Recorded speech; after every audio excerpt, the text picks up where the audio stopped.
Nick Sorensen, you're fired.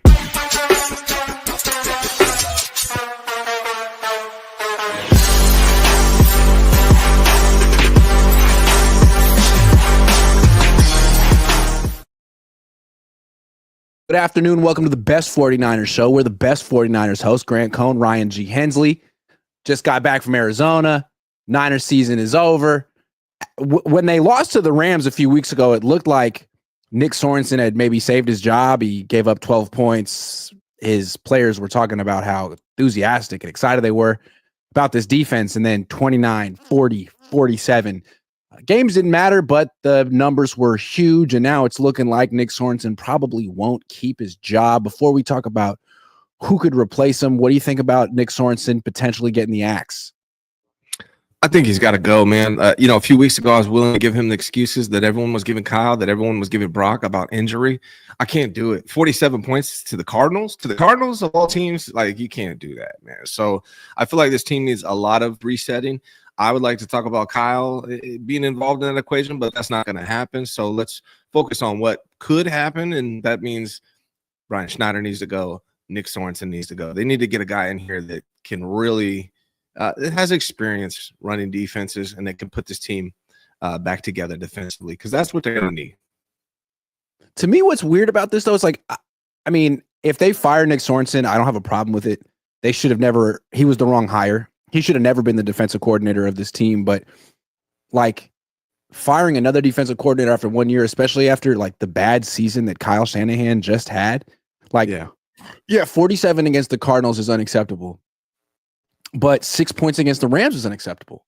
True. And it's like, well, they're not going to fire Kyle Shanahan, and you got to fire someone, so let's fire the defensive coordinator for the second year in a row. And it's like, yeah, I don't really care. I don't think he's that good, and I think you could find another one. And if you can get a better defensive coordinator, then you should get a better defensive coordinator. But, like, it feels kind of messed up a little bit. Like, really, you got fired on your day off? The game didn't even count. Kyle didn't even call plays. He let Clay Kubiak call play. He didn't even do anything.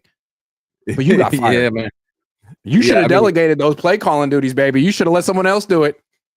He was never the right hire. I don't think Staley's the right hire. I don't think Sorensen was the right hire.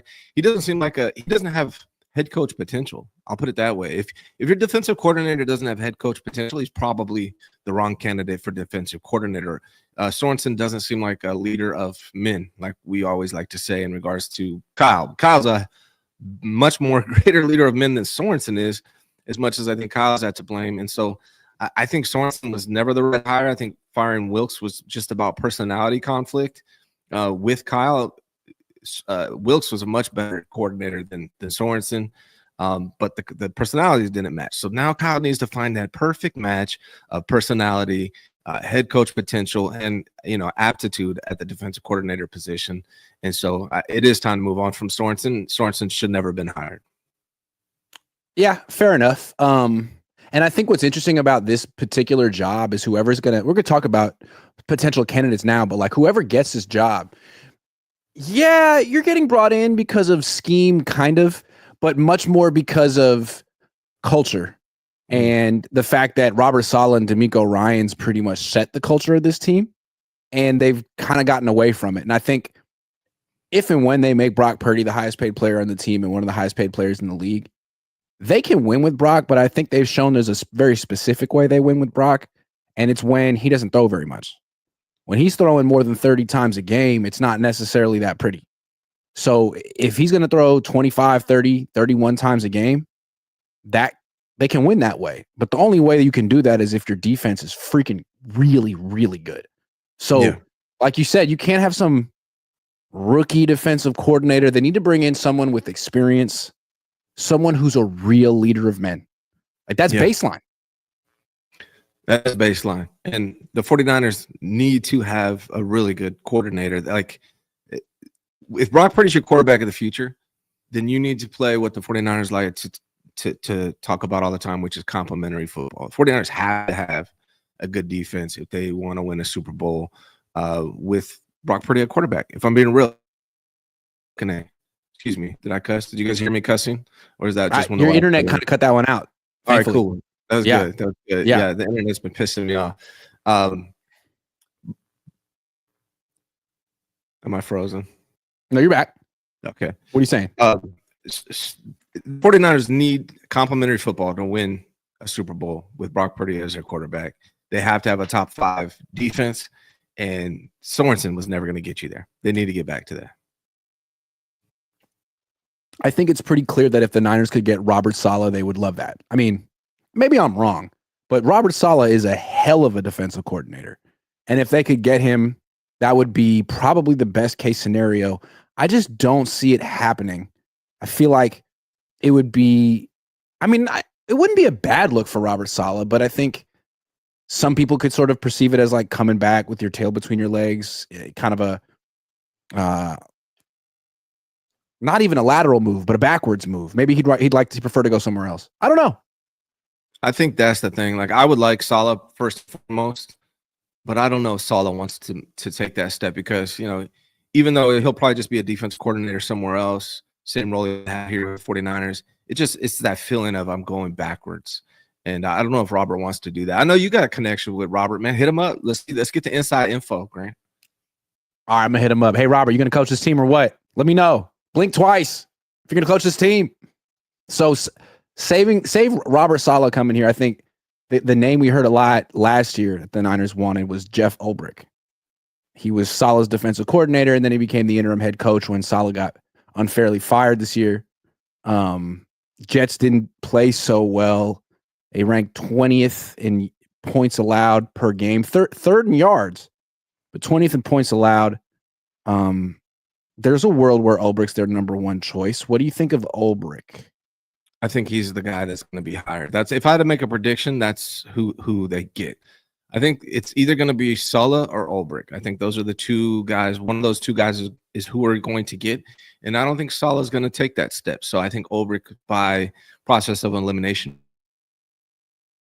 What do we know about Ulbrich as a coach? He was the defensive coordinator with this Wi-Fi Atlanta Falcons 1 year, and his defense ranked, 29th in points.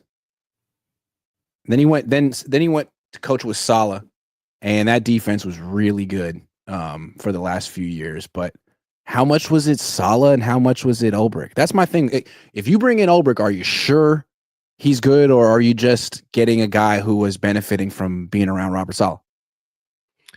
That's true too, but I do think Ulbrich, he's got the mind, he's got the charisma, he's got the leadership. I feel like he could be a leader of men, a guy that could potentially be a head coach one day.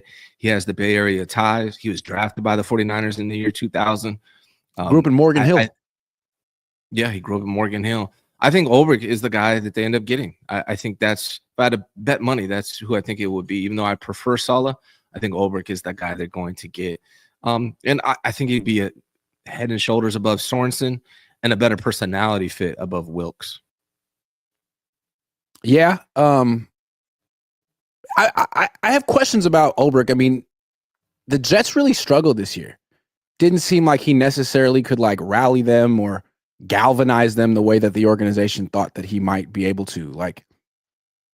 But yeah, he probably is the favorite. I got another name as a possible dark horse. Someone who I don't think has been linked to the Niners at all, but I think it's someone that they would be interested in. And I'm not sure that Ulbrich would be better than this guy. So I'll lay it out for you. I think the Niners want to stay with this Seattle defense. I think that's why they promoted Sorensen to begin with. They brought in Wilkes. I don't think the players really wanted to deviate from this Seattle style defense that Robert Saleh installed and D'Amico Ryans coached as well. So you kind of have the scheme that Sorensen was running, but I think they want someone who's much more enthusiastic than Sorensen, much more of an alpha personality than Sorensen, and someone who's able, like Saleh and D'Amico, to get the defense to play with that kind of passion and urgency that we didn't see consistently the last season. So someone from that tree. Maybe not a DB guy like Ulbrich, maybe a linebacker coach, because that's what Saleh was. That's what D'Amico was. And the Niners have had so much trouble like blitzing and bringing pressure. Like DB coaches maybe are more coverage oriented. What about Ken Norton Jr. Played for this team in 94, won a Super Bowl with them. He was a DC with the Raiders. He was a DC with the Seahawks. Then he went to UCLA, and their defense was top 10 in the country. Now he's in Washington as a linebackers coach with Dan Quinn. So he's got, I mean, he was the linebacker coach in Seattle once upon a time when Robert Saleh was the quality control. He's got the connection to Dan Quinn, who's got the connection to Kyle Shanahan. He's kind of similar to D'Amico in the sense that they're both middle linebackers who have a ton of passion and can get players to like run through a freaking wall. And he has a background in the scheme that Kyle Shanahan wants to keep. I'm not saying he'll get the job, but I wouldn't be surprised if he gets interviewed for it. And I don't know, like, is Jeff Ulbrich that much more impressive than Ken Norton Jr.? Like, Jeff Ulbrich was a solid player. Ken Norton Jr. is a freaking Super Bowl champion. And he went to UCLA. Ulbrich was a coach at UCLA for 3 years. There's that. That's true. That's true. Damn, I got They're very similar, actually. Very similar. Both Niner linebackers. So yeah, I mean, I wouldn't be opposed for them to bring him into an interview. But what about going a different direction?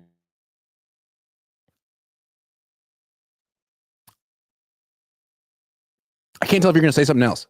So annoying. This Wi-Fi. So okay. Annoying. Okay. What about going a different direction? What about going after Dave viewed last year, who's been working under Spagnuolo for several years? What about going that direction? What about abandoning the wide nine and switching things up and going with somebody who's worked under the best defensive coordinator in the NFL for a few years? I like that. If you're going to get a total philosophy shift on defense, why not bring in someone like Dave Merritt, who you interviewed last year and has been with Spagnuolo, who is one of the best? I agree. Yeah. I just don't think the Niners are going to do any type of philosophy shift. I think basically what they're telling us this year is that they want to change as little as possible. Like they may even bring back Jake Moody, you know, because he was pretty good before he hurt his ankle. And maybe it's Mitch Wisnowski's fault. Maybe it's Pat O'Connell's fault for not holding the ball properly, as pristinely. What do you think about Matt Barrow's idea of putting Sorensen back to special teams coordinator? Sure. Yeah. I don't think it makes a difference who they put a defensive coordinator. I think they're going to suck at defensive at special teams. They suck before Schneider. They suck with Schneider. I think they'll suck after Schneider. The head coach doesn't care about it, doesn't know about it, can't contribute to it. It's an afterthought. I mean, they throw resources at it, but that doesn't necessarily mean you're going to be just drafting a kicker in round 3 doesn't mean you have a good kicker. I have a theory, and I want to share it with you, assuming my Wi-Fi holds up. Guys, I apologize for the Wi-Fi. I'm going to be a much better professional. I got it coming out here, but listen to this theory, Grant, if I can get it out before the Wi-Fi freezes. It's part of the reason why the 49ers special team sucks, because they're so top-heavy. And the guys that aren't starters that do play on the special teams are kind of bottom of the barrel. Do you think that has something to do with it? I do think that's part of it, yes. But I think another thing that's big is the head coach is very detail-oriented when it comes to the offense. And I think that's a big part of the Niners' identity and culture. But he's not detail-oriented when it comes to special teams.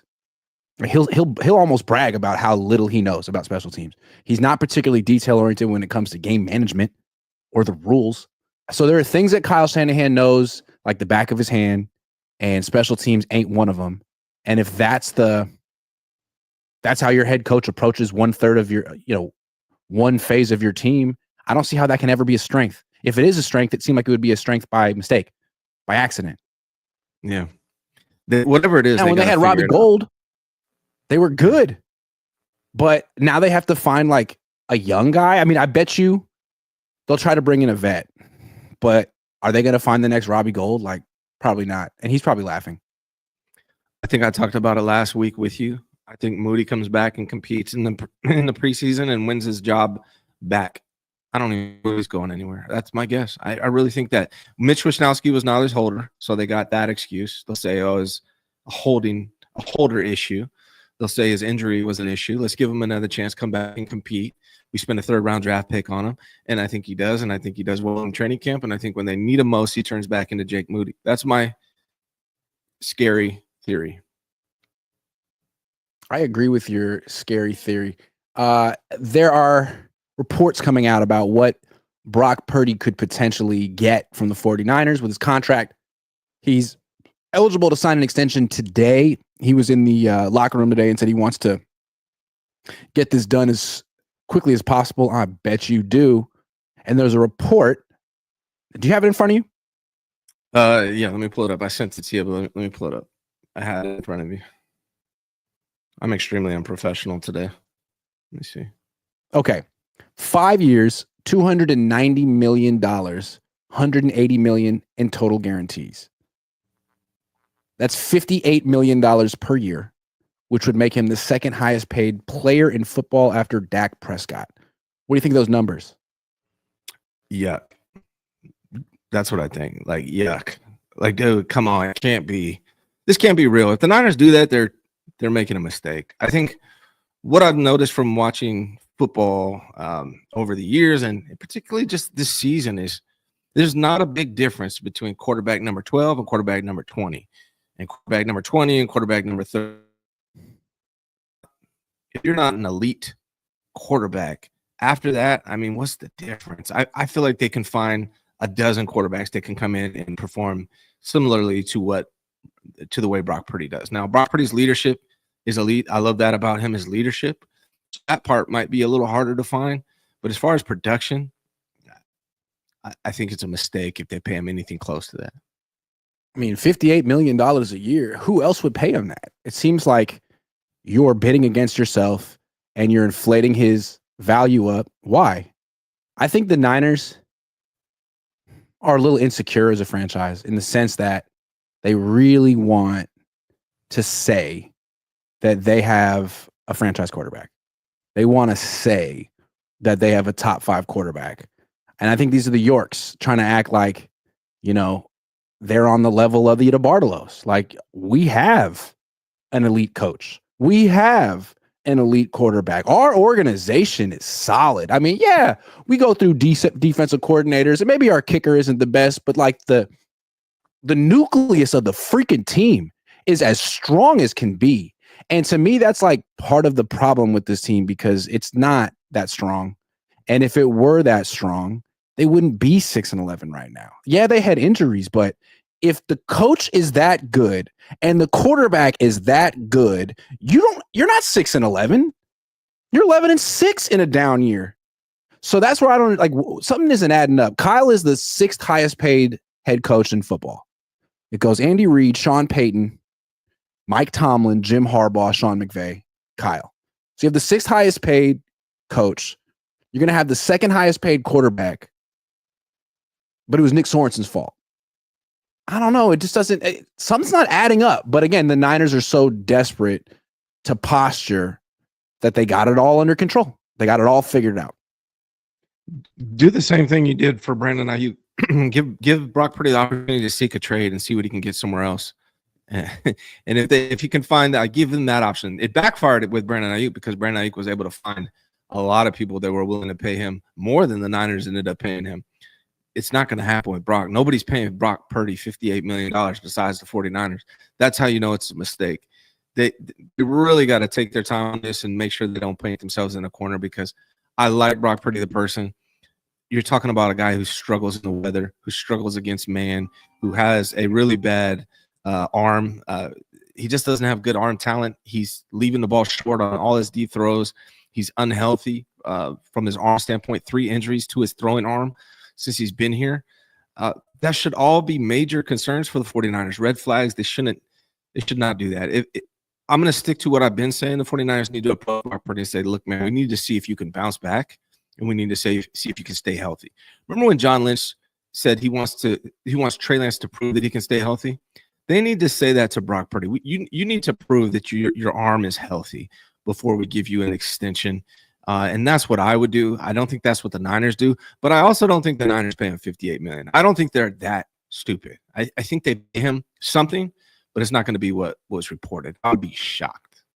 Here's what's so disconcerting. I feel like me and you and people who are critical of the 49ers, like, our whole lens is like, okay, but you didn't win the Super Bowl.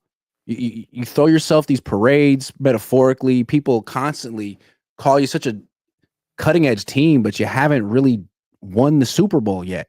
And now you're telling me that paying Brock Purdy $58 million a year or close to it is the winning move? That's what you've been waiting to do? Like, Patrick Mahomes makes $45 million a year. So does Josh Allen. And you're going to pay Brock Purdy $58 million a year or close to it and win the Super Bowl? Here's the thing. No, you won't. So if winning the Super Bowl really is the goal, like it was for the DeBartolos, you won't do this. But with the Yorks, I always question that. Is winning the Super Bowl the goal, or is getting close, being in the mix, being able to charge a lot for season tickets and selling a lot of merchandise and being on national television? Is that good enough? Because it frankly seems like it has been good enough for this ownership group the last 10, 15 years. That's the minimum requirement, I think, for New York. That's what they want as a minimum. Like, let's compete, let's sell tickets. That's what we need as a minimum.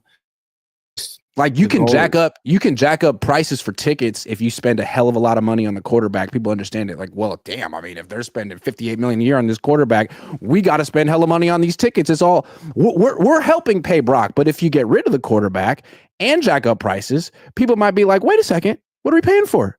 I was all in on the fantasy that this team was going to be a Super Bowl contender, and now I'm starting to wonder. Yeah, I don't. My gut feeling, based on what Brock Purdy does in the fourth quarter, what he does in the rain, what he does in the clutch moments, is that he's not going to win a Super Bowl with Kyle Shanahan. That combination it's not a Super Bowl winning formula. So you either have to replace the quarterback, replace the coach, or both. So spending $58 million a year, it seems like an absolute mistake. I could be wrong. I'd love to be wrong. Prove me wrong. Brock Purdy, Kyle Shanahan win a Super Bowl, I'd be thrilled. I just don't see it. It seems like an absolute mistake. I don't see the rush. You know, Russell Wilson got paid about $1 million from the Pittsburgh Steelers because the Broncos were paying his salary, right? 49ers can go get – look, Kirk Cousins is probably washed. I get it. But I feel like Kirk Cousins at $1 million is essentially like Brock Purdy at $1 million. Give it to me. Bring Kirk Cousins in for $1 million and tell Brock Purdy we want to see you, one, bounce back, and two, stay healthy. And it's your job to win. And if he holds out, you got Kirk Cousins for $1 million. Why not do that? That's what I would do. The way I look at Brock is that he stormed onto the scene, and what made Brock was that he trusted his instincts in ways that you wouldn't expect a young player to. Like, he got the ball, no hesitation, extremely decisive, was finding open guys. Then the Super Bowl happened, and he missed Ayuk on that third down in the fourth quarter, which would have put him in field goal range and won the game. You just didn't see him. He threw the ball to Jennings. And then in overtime, he didn't see Ayuk open on the left and threw the ball to Jennings again. And ever since then, he's been just dreadful at the end of close games. Like, all of a sudden, he's indecisive. He's a turnover machine. One mistake leads to three. Like, all of a sudden, you're looking at him as like, man, Jimmy was more unflappable than you. You are decidedly flappable. And it started in the Super Bowl. So the Niners can stick their head in the sand and say it was just one bad year and Brock proved himself. But I think something switched. I think something's different with this guy, and they could give him $70 million a year. It doesn't matter. He has a lot to answer for, and I'm not so sure that just a blank check is going to change things for this young man in terms of confidence and decisiveness and whatever's been the issue this year. Dude, did you watch Joe Milton on the Patriots? Like, no. Trade for that guy. Bring him over. He's on a rookie contract. Did you see what he did yesterday? You probably didn't, did you? I didn't. Freaking ridiculously talented. I mean, that guy can throw it a mile. He's extremely athletic. I think he was like 11 for 11 on his first 11 passes, and he's the backup for Drake May over there. 49ers should really throw a flyer out on Joe Milton and see what you can do. Bring him in. It was a small sample size, but the way he looked yesterday, ridiculously good. A guy that the Patriots got in the 6th round. So, I mean, there's so many players out there that intrigue. Malik Willis. That's the one I would get. Malik Willis from the Packers. Every time he's played this year, he's been excellent. And he's not like Justin Fields. Like, he can run, but the Packers don't run him a bajillion times. He essentially plays from the pocket. I like Malik Willis a lot. Plus, he knows a version of this system. The Packers have just the best taste in quarterbacks. I mean, that's an organization that's patient and understands how to develop the position. So He has their stamp of approval. I would want Malik Willis. Bring him in. I'm down for that, man. But I'm telling you, go watch Milton highlights yesterday. I will. Like ridiculously good. I will. Hey, last time the Niners traded for a quarterback from the Patriots, went to a Super Bowl. Hey.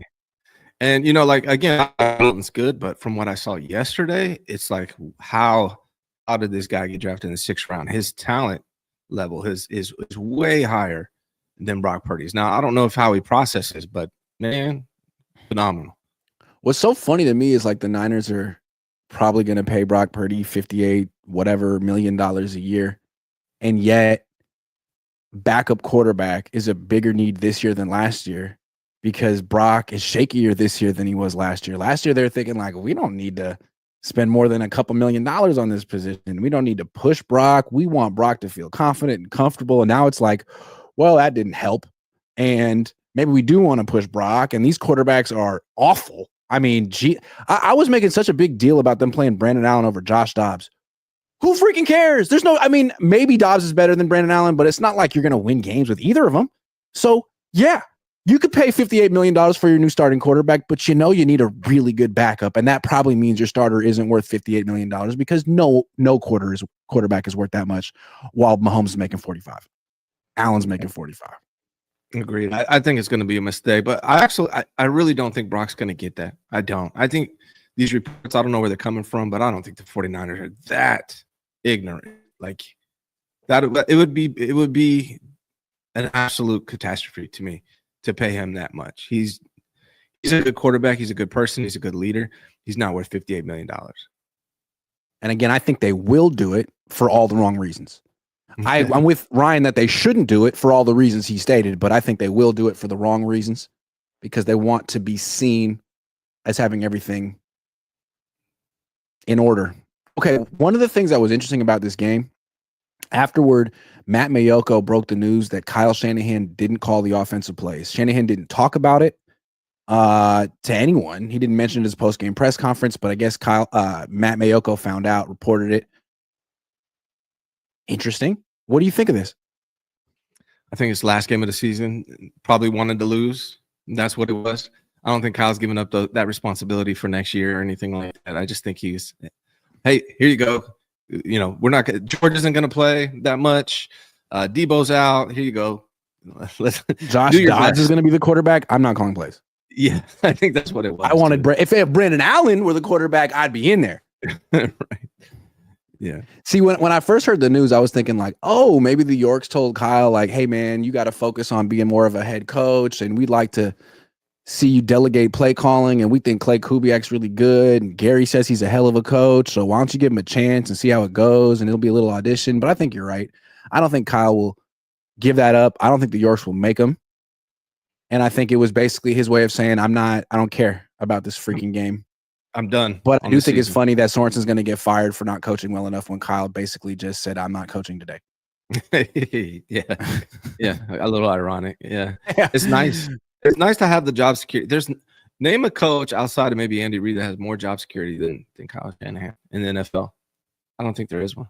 I mean, maybe Mike Tomlin. He's been there for a bajillion years, and maybe it's time for them to move on. But yeah, Kyle is right up there. Yeah. Yeah. So, Clay Kubiak calling plays. There was another thing I wanted to say about this. What was it? Well, did it backfire in the sense that Clay did a better job against the Cardinals with Josh Dobbs than Kyle did against the Cardinals with Brock Purdy? The only thing I didn't like about the play calling yesterday is at the end of the game, they just said, forget running. You know, we're down, so let's – I don't know how many pass plays they called in a row. They totally abandoned the run in the fourth quarter. I get it, you're losing, but damn, mix it up a little bit. So I wasn't really impressed with it. They did fine in the beginning, though. It's just at the end, they just completely abandoned the run in that game. Yeah.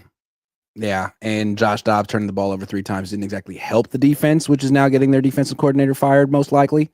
Yeah. But so you don't think Clay Kubiak is going to be calling plays next season? In the preseason, like last year. Yeah. Yeah. So Kyle can show what a good guy is.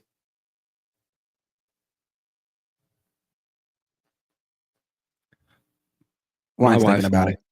his ass. I cannot stand this. Astound broadband. We're gonna everyone go give them a bad review right now.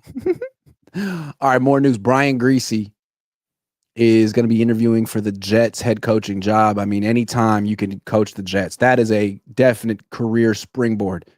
I do think it's interesting that a guy who doesn't even freaking call plays, he's just Brock Purdy's quarterback coach, is getting looked at as a head coach. What do you think of this one?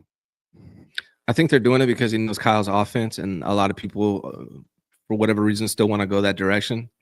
I think it's career suicide. I'm not coaching for the Jets or the Browns or the Bears. If I'm Brian Griese and my goal is to be a head coach, I'm not taking a Jets job. We saw what happened to Saleh and many coaches before him. I think that's an absolute mistake. I don't even know if I'd want that interview. Maybe you take the interview for the experience, but you don't accept that position. I think they just want him because they're trying to pluck Kyle Shanahan's offense. They plucked his defensive coordinator. Now they want to pluck his offensive scheme. And maybe that's smart, I guess. But I don't think Brian Griese should accept that. This guy's been a quarterback coach for 3 years, and now he's going to be a head coach. Like, really?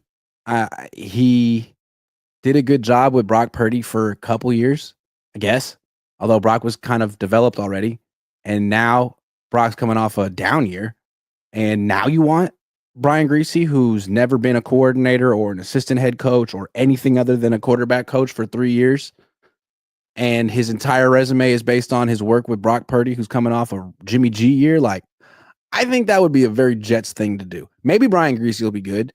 Former quarterback, kind of like maybe KOC or Jim Harbaugh, but KOC was a offensive coordinator. Jim Harbaugh was a head coach in college at 2 different places. Like, maybe Brian Griese needs to prove it a little bit more. Or no, just go to Jets. Just go to the Jets, man. That'll be fun. I think the best thing Griese's ever done is he's partially responsible for finding Brock Purdy with the last pick of the draft. And that was, that's good to be able to find a starting quarterback last pick of draft, whether I think Brock Purdy's the future of the franchise or not, which I don't. I still think that's a pretty good accomplishment. So maybe they want Griese to install Kyle's offense and to find them a quarterback because they don't have that guy. In 5 years from today, will Brock Purdy be a starting quarterback in the NFL? No. I don't even think he'll be on the Niners in 2027. That's another thing. Like, people point to Brock's numbers or his win-loss record. Like, Jimmy had all that going for him too. And he got paid. And he was the highest paid player in the league for a second and a half. And now he's like clearly a backup. And you wonder, was he always a backup? Was he just getting carried by a good scheme and a good play caller and a good offensive and a good defense and all that? And the answer is probably yes. He was carried by all that stuff. I mean, fair or not, it makes you look at Brock like, all right, man. So what do you bring to the table? And then Dobbs goes out and does essentially what Brock did against the Cardinals. I mean, 24 points, 3 turnovers. So Brock did. It's like, okay, man, like, so where's the 60 million again? Like, where's it's the 4 scrambles a game? Like, what are we talking about? I don't know. There's a handful of quarterbacks that elevate their team, a handful. And then after that, there's guys that are capable of running the offense based on the defense, based on the offensive weapons that are around them, based on the scheme. They can manage it and do well. But Brock's not that kind of quarterback to elevate anything. In fact, he's the opposite of that in the fourth quarters. He costs the 49ers games. I think he's better than Jimmy, but just a hair. If I'm being real, just a hair. Yeah, and it's like, again, look at how different organizations go about stuff. So Sam Darnold was having a great year. He still might win the Super Bowl. Who knows? But the Vikings are very skeptical. They haven't talked to him about an extension. They could have extended him already. But he just had a bad game against the Lions. There's a lot of reason to keep looking at him and keep seeing what he can do or see if he turns into a pumpkin. And I admire how cautious the Vikings are being. I feel like if the Niners were in their situation, they would have extended Sam Darnold already. And there's no reason to. And the Niners made up their mind they were going to extend Brock Purdy last offseason. And then this season happened. And it seems like they're like, like, we didn't see it. It didn't happen. Like, no, it really happened, man. What was interesting about the Darnold game last night is that the Lions manned up Darnold 68%, which is more than any other team this season.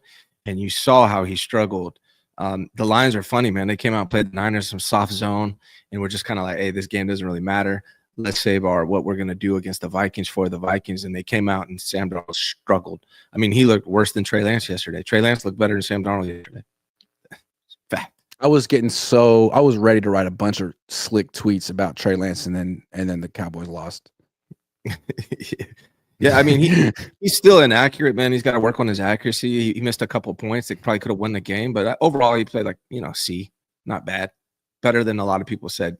I just don't see how he can ever play with like confidence and rhythm, given how he goes like a year or two between starts. Like how he still seems like a guy who's like battling confidence issues, which is so understandable. But anyway, yeah, Brian Griese, when he goes and gets the job with the Jets, he could just spend 2 hours in the interview room talking about all of his great work that he did developing Trey Lance. So, Brian, that big project that you gave up on, can we talk about that? Yeah. Because it seems like Brock was kind of ready-made. He'll defer to Brock. He'll spin it to Brock. Yeah. Bay Area Kev says, why are we assuming premier coaching talent would even want to come here? Head coach and fans will scapegoat you when we inevitably fall short. Ask Wilkes. Do you think Robert Saleh wants to come here?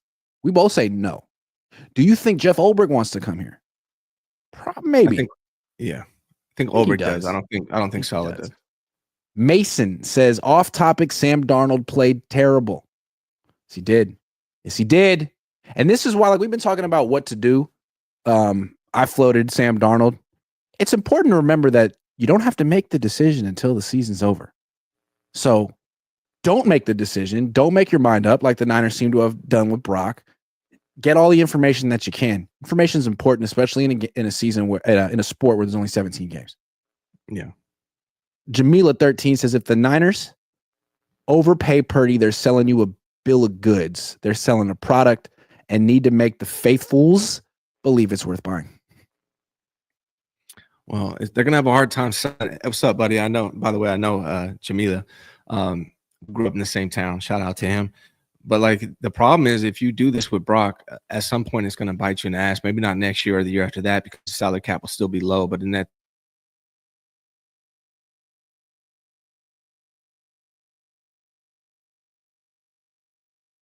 look at Ryan's face. Looks like a pirate. He's saying, "Arr," doesn't it? Kind of, Louis. Sorry. There you go. Yeah, this just sucks. I'm sorry, guys. Is Staley going to be the new DC? Oh my God. Do you think Staley's going to be fired too? He should be. I bet you they keep Brandon Staley. Probably. He'll have a role. I bet you they keep him. Don't make him the D coordinator. And I base it on nothing. Yeah. But I just feel like the Niners always zig when they're supposed to zag. Yeah. And on that note, it's sleeper time. We got to get some action down. Who is Hold on. Okay. Here we go. These are the sleeper picks. Saturday, LAC Houston, Herbert, Harbaugh, playoffs, 228.5 passing yards for Herbert against Houston and D'Amico. What do you think? Maybe I should just point in case my Wi-Fi freezes and I can't talk. So I'm just going to go. Okay. More. Actually, I think audio does better than video for you, so you might want to say it. All right. Stroud, 230.5. No, I'm under. Okay. All right, that's enough of that one. Let's jump around a little bit. How about Russell Wilson against Baltimore, 200.5? I'm going to say less than. He's been struggling a lot lately, man. He has been struggling a lot. I completely agree. What about Lamar? He's had his struggles in the playoffs. We're talking 217.5. I'm going to go above. I think Lamar's going to put it all together this year. Okay. I like that. What about D. Henry? 100.5 rushing yards. He's been rumbling, dude. I'm going to go more than. Okay, one more game. How about Let's do Washington, Tampa Bay. Mm. Jaden Daniels, the rookie, 231.5 passing yards. I'm going to say greater than, because I said he's the best quarterback in this class, and I want to be right. I like that. What about Baker? 239.5. Man, he's been balling lately. What about touchdown passes? Is that an option? 1.5. Yeah, give him that. Give him that. All right, those are going to be my picks. Let's flex them. Let's submit it. Boom. That's the Sleeper way. Download the Sleeper app today. Use promo code Cohn and get entered to win. Signed George Kittle jersey. Yeah. Oh, yeah. I got it. He signed it. You could have it. All right. Those were really good sleeper picks. I think we got them all right. Probably. I like the Jaden Daniels one. Jaden Daniels is a good player. Commanders are going to be in business for a while. They did a great job. How many wins did they get last year? Like 3, 4, something like that. And now they're like in their playoff. Fantastic job by Adam Peters and Quinn. Charlie Sinclair says Texans versus Chargers. Who wins? Harbaugh leaves, come back, immediately wins 11 games. I would hope it would be the Texans, because they were I predicted they were going to win the Super Bowl in March. Does not look that way now, but I think Chargers is probably going to win this game. I would think the Chargers probably going to win this game. Mark Lamar says, Grant, don't sleep your way to the top. No joy. Wow. Allegedly. We don't know. Wow. Allegedly. Dude, Emmanuel Acho, man. He's tweeting through it, though. You got to respect that. Because did he do anything wrong? He was just smelling his finger, which is questionable behavior, but that's questionable. Insane. All right. The Niners gave out their team awards today. Let's go through them and talk about why the players got it. The Len Eschman Award goes to George Kittle. The Eschman Award is voted on by the players and is given to the Niner who best exemplifies the inspirational and courageous play of Len Eschman, an original member of the 1946 Niners team. So, inspirational and courageous play, George Kittle. You think that's fitting for George? I think so. Not many other guys are even a nominee for that this year. Maybe Demo, maybe Juwan Jennings, but I think it's got Fred. But I think Fred won another one. So, yeah, I think Kittle is no question winner of that sucker. To me, this is the team MVP award as voted on by the players, and I think they got it right. George Kittle was the best player on the team this season. Offense, defense, or special teams. He was the one. He held the standard. I mean, really, you could argue that, I think that the numbers reflect it in terms of, passer rating when targeted. It was almost 140. He may have been the biggest mismatch in the NFL this season in terms of one-on-one, him against whatever DB or linebacker you're going to throw on him. With the Lions tried Brian Branch, that didn't work. I didn't see anyone who could cover George Kittle this year. Agreed. Yeah, Kittle deserves a lot of these awards you could give to George Kittle. He was the MVP of the team. I said it like a month ago that he's the MVP of this team. If that's what this award is for, then clearly he deserves it. And it's he's going to go down as one of the greatest tight ends of all time. Certainly in franchise history, the number one in franchise history. What's so interesting about him is comes in the league 136 targets when he's 25. 136. That was 2018. Next season, 107 targets, and he's 26. They go to the Super Bowl. He's never cracked 100 targets since then. He had 94 this year. He had 90 last year, 86 before that, 94 before that.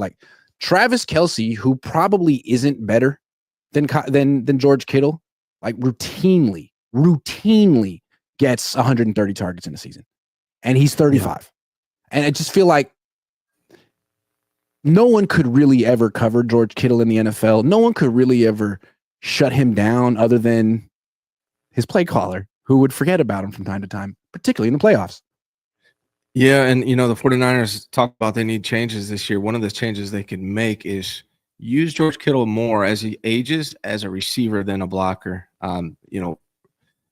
Go to his greatest strength. I mean, he's a hell of a blocker too, but utilize him as a receiver more so than a blocker moving forward, I think would be a good idea because he's going to get an extension from the 49ers this year, I would imagine as well. And so, like, to lengthen his career, maybe make him a receiver versus as much of a blocker as he is. I think they're missing out on his utilization to the best of their abilities.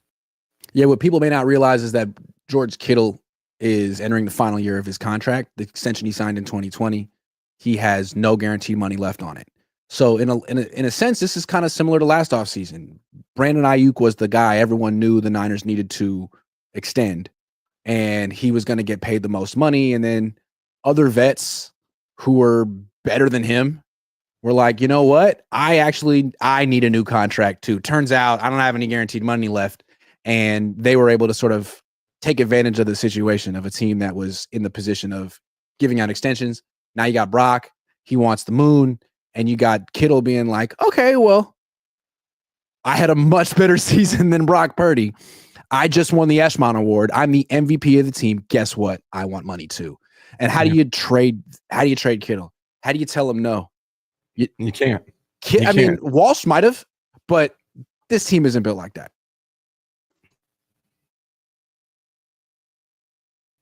I just blew Ryan's mind. Look at him. He's like, I have that. Can you hear me right now? Can you hear me talking? Yes. All right. The thing about Kittle, man, is you can't move on from George Kittle. He's the best player on this offense right now. I think he's even better than Trent Williams is compared to his peers. So you have to extend George Kittle. You have to have him here. All right. Next team award, the Bill Walsh Award, goes to Fred Warner. The Bill Walsh Award was established in 2004 in honor of San Francisco's Hall of Fame head coach. So this is sort of like an additional MVP award, although kind of different. The award, which is voted on by the coaching staff, is given to the 49er who has best represented the standard of professional excellence established by Walsh. So Len Eshbot, voted by the players. Bill Walsh, voted by the coaches.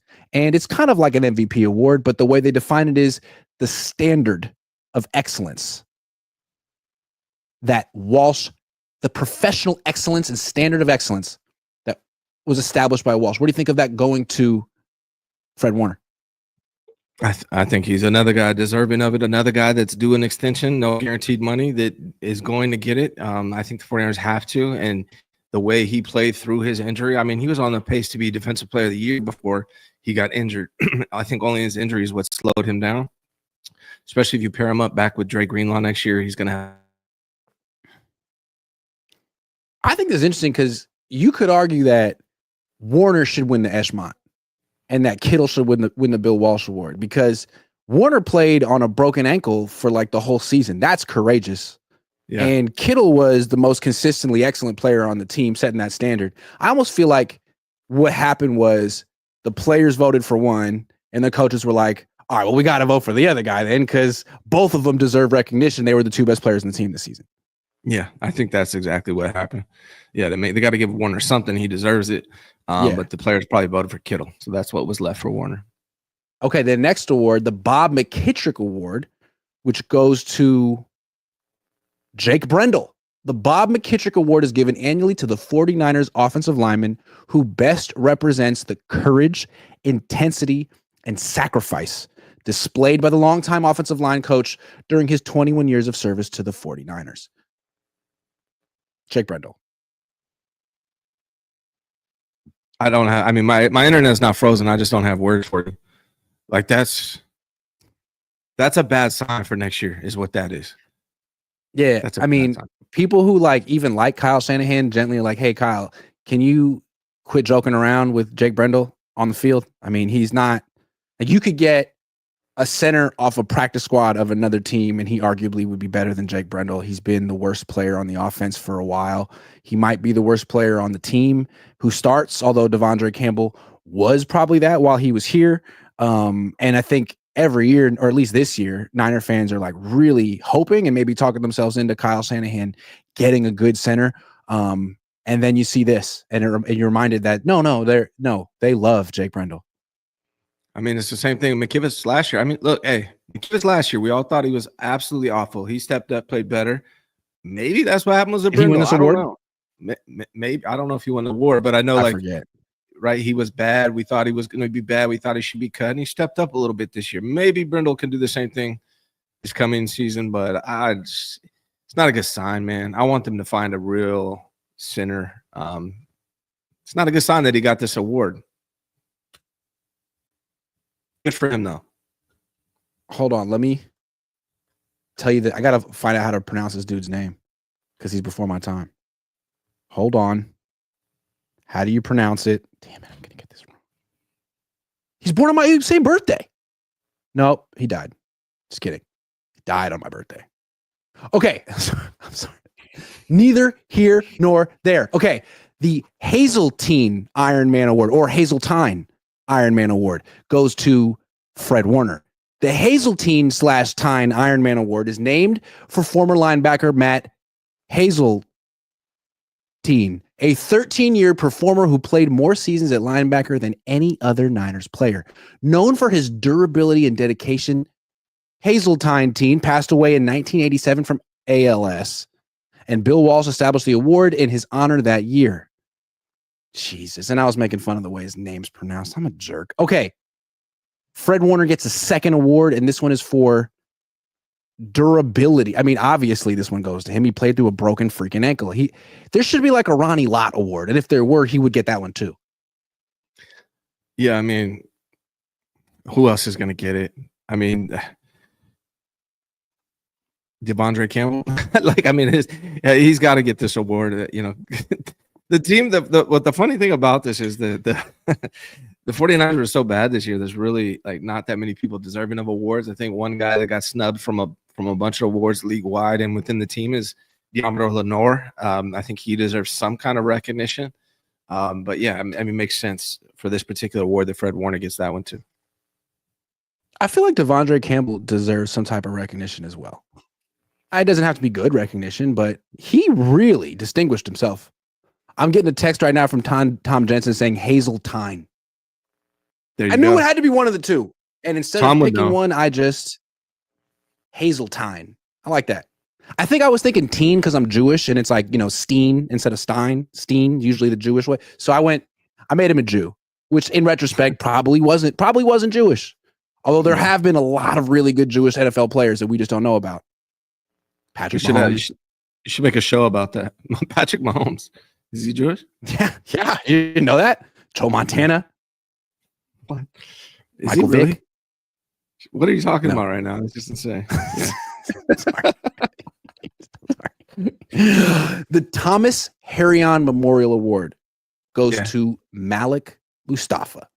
The Thomas Harrion Memorial Award was established in 2005 by 49ers owners Denise and John York and is presented to a rookie or first-year player who best represents the dreams of Thomas Harrion.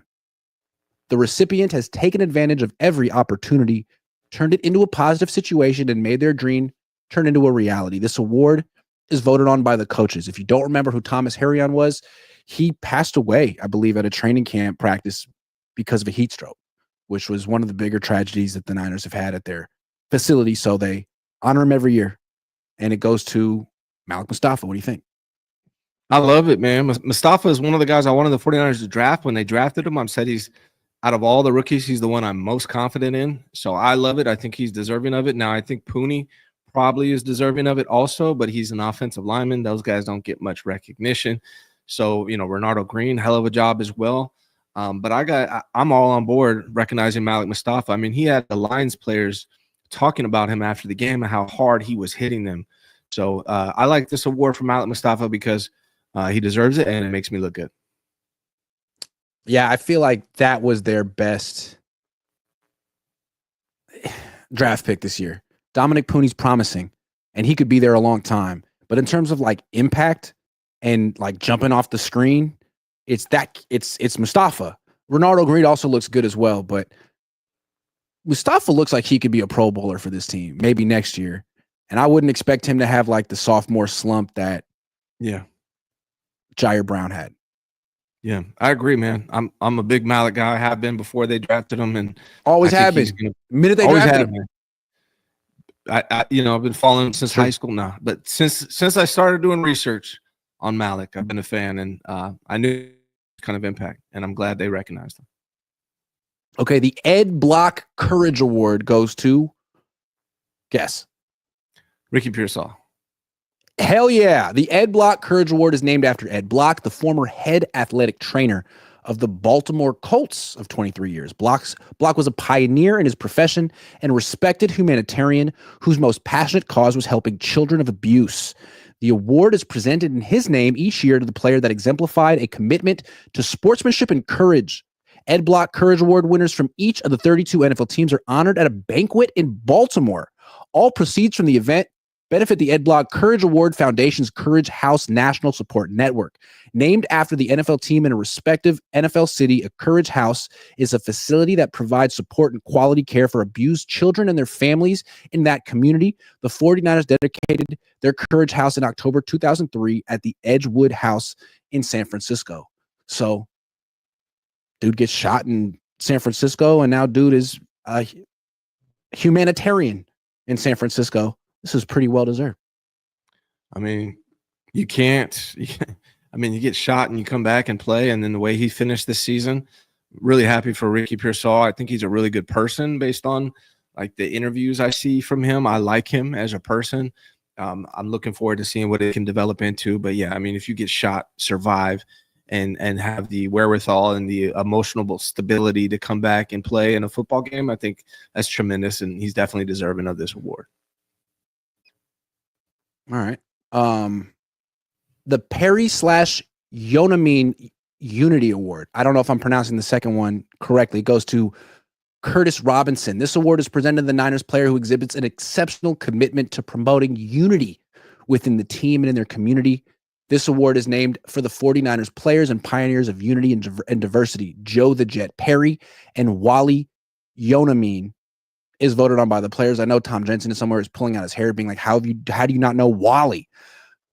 Because I was born in 1988. I'm sorry. But I have heard of Joe the Jet Perry. Curtis Robinson was the guy keeping the team together this year, apparently. Curtis Robinson keeping the team together. Maybe that's why the team wasn't particularly united. That's interesting because this award is given out for something that we clearly have no perspective on. At least people, maybe you did being in the locker room, but people like myself not in the locker room, there's no way for me to understand why this award was given to him. I do like that he's consistently stayed with the 49ers even when he had other opportunities. He was hurt. He was a guy that was promising in the preseason.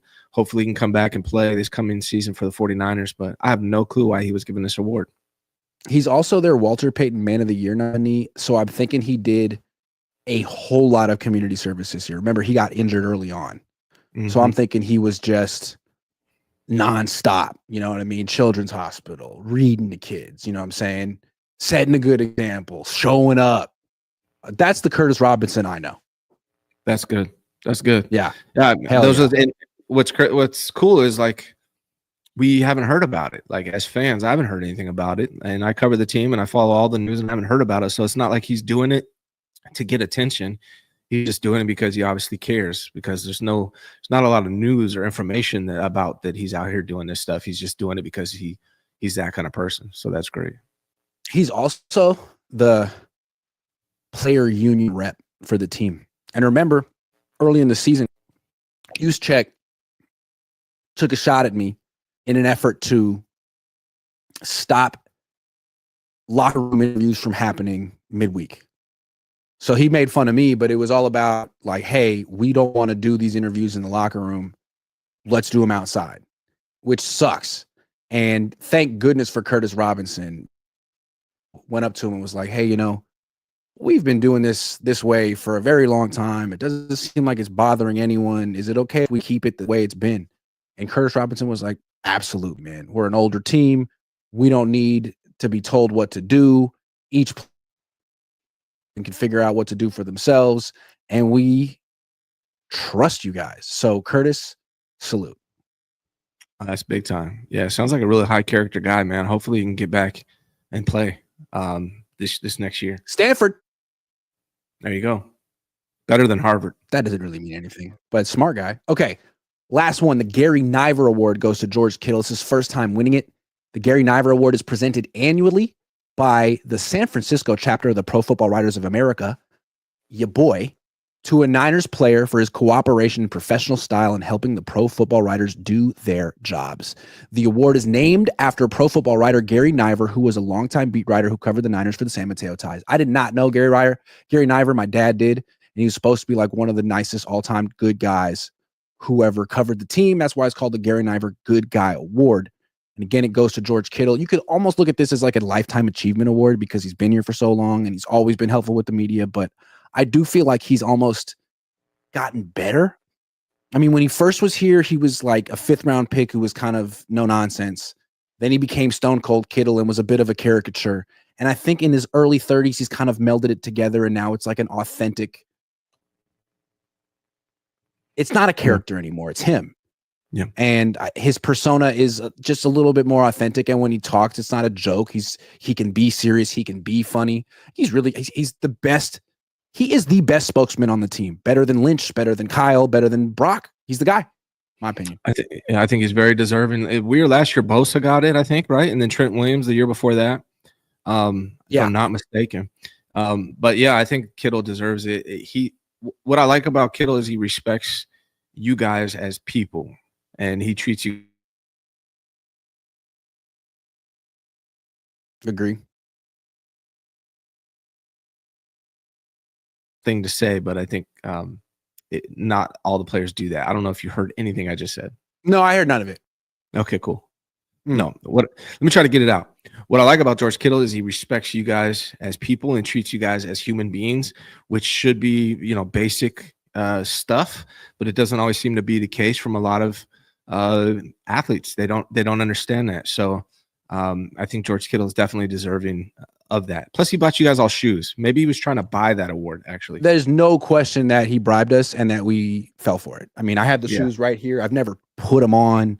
It's, I'm going to show my kids one day. They're going to be like, who is George Kittle? I'm going to be like, what are you talking about? Yeah. He gave me these shoes. He thought I was so cool. We were best friends. You ever see that movie, Step Brothers? It's basically loosely based on my relationship with George Kittle. Here's the thing, man. Kyle Shanahan could learn a lot from George Kittle. Deebo Samuel could learn a lot from George Kittle. Kyle Juszczyk could learn a lot from George Kittle. It's easy. What's the expression? It's easier to catch flies with honey, right? Like if Kyle Shanahan came up to Grant Cohn and said, Grant, I don't know what's going on between us, but let's sit down and talk and have an interview. Here's my number. And instead of guessing what's going on in my mind, hit me up. I'll let you know. Right. Yeah. If he was to take those steps, I promise you it'd be a lot harder for Grant to be critical of him. George knows this, and he's smart in that regard. And I also think he is genuine with it. I don't think he's playing a role with it. But I think George Kittle's a good role model for a lot of these players, and I think that's why he needs to be back on this team and hopefully retire a 49er.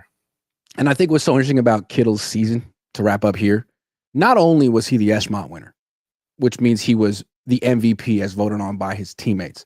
Not only was he the Gary Niver Award winner, which means the writers felt he was the most professional and helpful verbally, which is another part of his freaking job. But he was the best leader on the team, as evidenced by the whole Jake Moody situation. Like, Kyle didn't handle it well. Deebo handled it extremely poorly. And George Kittle was the one who actually put his arm around him in front of the whole world and offered him some encouragement. No one else on the team could do it, and George did it. So in every single way, he had an A+ season, and he did it all for the money. You're just gonna have to break him off, and when you do, I'm just kidding. I don't know. I'm not gonna say that, but you are gonna have to pay for every little good thing he did this year. Yeah, and he deserves it, and that's why he's gonna be a Hall of Famer. Hell yeah. It's an honor to cover him. Had I been running this team, I would have traded him 2 years ago. Sorry about that. There's a reason why I'm just quality control and not general manager yet. But once I nail this first round pick this year, then I'm going to become the assistant general manager. I'm pretty sure I'm going to be John Lynch's right-hand man in like 6 months, but I got to nail this pick first. I can see it. Before we wrap up, I do want to say I apologize for the internet to Grant and for the audience. I will get it fixed. I mean, it's not your fault. you're in no man's land over there, but you will get it fixed. Manny PSF says, did you know the team was behind you during the instant reaction? I like how Juice was staring at you. He accused you of staring at him, but he was staring at you the whole time during that reaction. I need a better microphone than the AirPods stuff because it like the echo kind of makes it. I gotta just get the lapel microphone. Yeah. What am I waiting for? Probably $20. Yeah. But yeah, I wanted to do that. You should. Yeah. I thought it was a nice little backdrop. Yeah. Hey, I love it. The Niners. Yeah. Yep. It was great. Hey, and you guys, and they know me. Like, you know what I'm talking about. You guys. Mm-hmm. And your coach. I like the way some of the players watch that stuff and they're like, man, he's really going in on our coach right now. It's hilarious. I like the way you cover the Niners, man. I'm sorry. You make it entertaining, and I also like that you just don't give a damn. I think that's needed. If everyone was just fluff, it would be boring to me. So I appreciate the way you cover the Niners. Yeah, it's funny. Like, I've seen a lot of people online these days being like, man, I don't want someone like Grant, and I don't want the opposite of Grant. I want someone right down the middle. It's like, so you want the most boring coverage imaginable, because that's out there. There's a bunch of people who are absolutely afraid to take a stand, have an opinion, play it right down the middle. There's a bunch of people like that. It's the most boring coverage you could have. I mean, I think, at least for us, to me, some people really care about their batting average, like how right they are, what they're right about. They want to remind you. They want to keep telling you, like, I don't really care. I'm not playing that game. I'm not particularly good at that game. I'm trying to show my work so you understand why I say the things I do, but I change my mind all the time. And I'm not necessarily more correct than you, or, I mean, when it comes to sleeper picks, I just defer to you every time. But people who are like I'm the smartest person and I'm right all the time is like, okay, you'll just wait till tomorrow. You'll be wrong. Yeah, it's an ignorant standpoint to even think that you could be right all the time. That was one of the craziest lines from Lombardi ever, that say I'm literally always right. Anybody tells you that is clearly a narcissist, if I'm being real. I mean, that's insane. I know I'm wrong a lot. I like to be right, but I know I'm not going to be right, and I'll admit when I'm wrong. And that's one thing I like about you as well. You admit when you're wrong. One thing, okay, I'm gonna go here. I'm not gonna call anyone a narcissist because I'm not a therapist and I, whatever. But one thing that narcissists can't do is take criticism, admit that they're wrong, because it's a deep insecurity. And to say, I messed up, that takes self-esteem, because what you're eventually saying is like, okay, I messed up, but I'm not a mess up. I'm still a good coach, person, father, whatever.